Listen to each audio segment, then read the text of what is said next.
Sir, पूरा का पूरा विपक्ष यही कहता है लगातार कि आपने जो भी किया वो सिर्फ कुछ लोगों के लिए किया, मासेस के लिए नहीं किया। सरकार चाहे पॉलिटिकल, इकोनॉमिक, सोशल जितने भी रिफॉर्म्स लाए, उनका काउंटर ये रहता है कि आप कुछ खास लोगों के लिए, you are doing it for a specific set of people. Sir देखिए, ऑपोजिशन को मैं उनके प्रति मैं मेरा सहानुभूति बताता हूं, सहानुभूति दिखाता हूं। उनको अपना काम करने दीजिए। भारत की जनता के आशीर्वाद प्रधानमंत्री नरेंद्र मोदी जी के ऊपर है और भारतीय जनता पार्टी के ऊपर है। उसमें से उनको मुबारक है उनकी भाषा के लिए। क्या 1,70,000 करोड़ रुपया की गरीब कल्याण खास लोगों के लिए है? करोड़ों रुपया गरीबों की बैंक खाते पे चले जाना, करोड़ों को खाद्यान्न मुफ्त में मिलना, क्या ये आम के लिए है या खास के लिए है? जिस प्रकार से कृषि में, उद्योगों में, इंफ्रास्ट्रक्चर में निवेश की बात की जा रही है और निवेश शुरू हो गया है, क्या उसमें से जॉब अपॉर्चुनिटी रीअश्योरेंस नहीं हो रही है? क्या अर्थनीति में उसमें गति नहीं आएगी? मोदी जी की सरकार की नीति सबके साथ, सबकी विश्वास, सबकी विकास, हम सब में विश्वास करते हैं। वो खास में विश्वास करने वाले लोग वो अपने अपने चश्मा को बदले, नहीं तो भारत की जनता उनको फिर अपने जगह पे रखेगी। लेकिन जैसे आपने कहा, सबका साथ, सबका विश्वास, सबका विकास, ये चीज पूरा विश्व तो मानता है। ऐसा लगता है कि पूरी इंटरनेशनल कम्युनिटी भी ये बात मान रही है। बट डोमेस्टिकली, नेशनली स्पीकिंग, खासकर राहुल गांधी और फिर कांग्रेस पार्टी कुछ भी करें, वो मोदी विरोध में राष्ट्र विरोध करने लगे हैं। दिक्कत ये होने लगी है, वो एक नेता के विरोध में आने के बजाय अब राष्ट्र के विरोधी हो गए, ऐसा आभास होता है। देखिए, ये दुर्भाग्यजनक स्थिति है। प्रजातंत्र में विपक्ष की एक अहम भूमिका है। आलोचना चाहिए, सत्ता पक्ष को निरंकुश ना बने जाए, ऐसे इसीलिए विपक्ष की एक अहम भूमिका है। लेकिन अगर विपक्ष अपोजिशन अपने बैलेंस खो बैठे, आपा खो बैठे और असंतुलित बात कहे, तो ये बहुत ही चिंताजनक बात है। राहुल गांधी जी में सकारात्मकता आनी चाहिए। वो निरंतर द्वंद्व में रहते हैं, पेरिनियल कंफ्यूज्ड व्यक्तित्व है। उनको उनकी सलाहकार, उनकी मित्र समूह उनको समझाना चाहिए कि बहुत नेगेटिविटी मोदी जी को तो छोड़ दीजिए। मोदी जी को जो कहना वो कहे, वो उनकी संस्कार है। मोदी जी के ऊपर उसको कुछ नहीं आएगा। मोदी जी के ऊपर देश के गरीबों ने, जनता ने भरोसा जताई।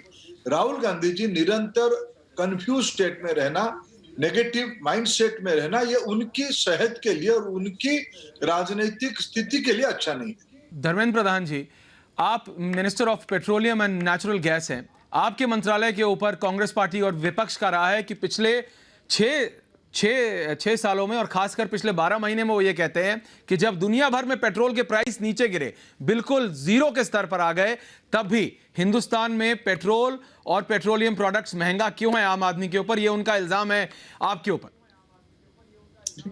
अक्षरा जी, कम से कम आप इस प्रकार के तर्क में मत आइए। जीरो कुछ नहीं होता है, माइनस कुछ नहीं होता है। ये एक दो दिनों की स्टेटमेंट होती है। ये बात सही है कि जब अंतर्राष्ट्रीय बाजार में पेट्रोलियम प्रोडक्ट की दाम घटती है, पहले सरकार कंज्यूमर्स की ध्यान देती है, कंज्यूमर्स को पैसा लौटाती है, दूसरी ओर कुछ पैसा बचत करती है। तो आज के दिनों में तो उसकी और आवश्यकता है। कोरोना की इस महामारी के समय में वैश्विक मंदी आ चुकी है, ग्लोबल स्लोडाउन हो चुकी है। उस समय में कोई भी घर में कुछ आपत्ति आती है, कोई विपत्ति होती है, तो लोग अपने विपत्ति के समय में सेविंग्स करते हैं, उस सेविंग से खर्चा करते हैं। आज हेल्थ केयर में पैसा की आवश्यकता है जी, राज्यों को पैसा देने की आवश्यकता है, इंफ्रास्ट्रक्चर में पैसा खर्चा करने की आवश्यकता है, उसमें इकोनॉमिक एक्टिविटीज रीजनरेट होगा, उसके लिए रिसोर्स की आवश्यकता है। हमने कोई भी चीज छुपाया नहीं। हमने लोगों को सहूलियत दिया, कोई प्राइस की बोझा नहीं दिया है। दूसरी ओर बचत करके कल्याणकारी योजनाओं में पैसा लगाया। इसलिए हमें कोई कुछ चीजों को छुपाना और कुछ चीजों को गुमराह करने की आवश्यकता नहीं है। जनता के सामने विषय को हमने स्पष्ट रखे हैं। प्रधान साहब, अभी कोविड-19 का दौर है, अभूतपूर्व दौर है। This is an unprecedented time sir, और इसमें हर एक मंत्रालय को हमने देखा कि किस तरह से 20 लाख करोड़ का पैकेज प्रधानमंत्री ने अनाउंस किया। आपको लगता है कि ये काफी है? निश्चित रूप में ये एक आत्मविश्वास भरने वाला कदम सरकार की ओर से है और प्रधानमंत्री जी ने समाज जीवन की सभी वर्गों की उन्होंने चिंता किया। जो लोग गरीब लोग हैं, जो लोग कामकाजी लोग हैं, उनसे लेके उद्योग जगत तक सारे लोगों के लिए इस पैकेज में, विशेष करके कृषि के लिए, माइनिंग सेक्टर के लिए, कोल सेक्टर के लिए, नए उद्यमियों के लिए भारत अपनी पैर पे खड़ा हो। कब तक हम सुंदर पिचाई और सत्यनारायण जैसे व्यक्ति हमारे पाश्चात्य जगत में जाके, वेस्टर्न इकोनॉमी में जाके अपना बुद्धि के कारण बड़े ओहदे तो ले सकते हैं, मालिक कब बनेंगे? अभी जिस प्रकार की सुधार माननीय प्रधानमंत्री जी ने शुरू किया है, भारत की नौजवान आत्मनिर्भरता की ओर बढ़ेगी और अपने पैर पे खड़ा होगी और विश्व की अर्थनीति को भी प्रभावित कर सकता है। इस प्रकार की एक सुधार की व्यवस्था इस दौरान किया गया है। मैं मानता हूं ये सारे वर्गों के लिए और सरकार की कदम, विशेष करके प्रधानमंत्री जी की इस कदम सराहनीय है। धर्मेंद्र जी, पिछले 12 महीनों में हमने देखा, चाहे वो आर्टिकल 370 हो, चाहे वो राम मंदिर का इशू हो, वो बहुत सारे इश्यूज को आधों को कोर्ट ने, आधों को पॉलिटिकली आप लोगों ने सॉर्ट आउट किया। लेकिन ऑपोजिशन का एक ऐसा काउंटर हमेशा आता है जो कि समझ से परे होता है, और वो लगातार पिछले 6 साल से आ रहा है। आपको लगता है कि कहीं ना कहीं ये पॉलिटिक्स ऑफ पेसिमिज्म को नकार दिया है? ये जो नेगेटिव पॉलिटिक्स है उसको अब भारत की जनता ने पूरी तरह से नकार दिया है? स्वाभाविक, आपने सही उसको असेसमेंट किया है ऐश्वर्या जी, कि पॉलिटिक्स ऑफ नेगेटिविज्म को भारत की जनता ने, इस डेमोक्रेसी में बहुत परिपक्वता आ चुकी है और शुरू से ही इस डेमोक्रेसी ने कभी भी इरेशनल तत्वों को सहन नहीं किया है, कभी भी उनको प्रश्रय नहीं दिया है। इसीलिए बार बार उनको मुंह की खाना पड़ा है। वो 77 की चुनाव हो या 90 में सत्ता परिवर्तन की बात हो या 98 में अटल जी की सरकार बनाने की बात हो या 2014 पे एक भीषण निराशा की स्थिति के दौरान विश्व में जब भारत और ऊंचाई पे जाना चाहिए था, कांग्रेस पार्टी ने भारत को पीछे रखा। उस निराशा की स्थिति में देश की जनता ने 14 में भी प्रधानमंत्री नरेंद्र मोदी जी पे भरोसा जताया है, 19 में भी भरोसा जताया है। प्रजातंत्र में आज के दिनों में एक इनकम्बेंट गवर्नमेंट इनकम्बेंसी के प्रो इनकम्बेंसी पे वोट पाए, काम के आधार पे वोट पाए और काम के आधार पे वोट मांगने जाए, ये कम उपलब्धि की बात नहीं है। नरेंद्र मोदी जी में लोहा है, उन्होंने जो कहा था उसको पूरा किया है और आने वाले दिनों में भारत को और ऊंचाई तक ले जाएंगे। विपक्ष से उसमें सहयोगी होनी चाहिए। प्रजातंत्र में कोई चीज निरंतर नहीं होती है। सहयोगी की बजाय वो एक नेगेटिविज्म पे जा रहे, वो नहीं करनी चाहिए। लेकिन हो रही है। धर्मेंद्र प्रधान जी, आप एक वरिष्ठ बीजेपी नेता भी हैं, आपने ऑर्गेनाइजेशन में भी कई पोजीशन संभाली हैं और आज आप मंत्रालय हैं, आपके पास मल्टीपल पोर्टफोलियोज हैं।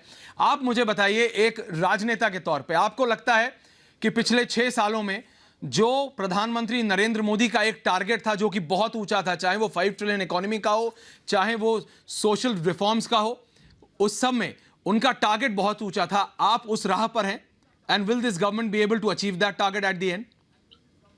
देखिए, मोदी जी की मैं कई बार स्वयं प्रधानमंत्री जी ने संसद की सदन की पटल पे ये कहा है, अब तक जिन लोगों के हाथ में भारत की बागडोर रही है, सबने अच्छे काम किए, सबने अपने अपने हिस्से में योगदान किया है।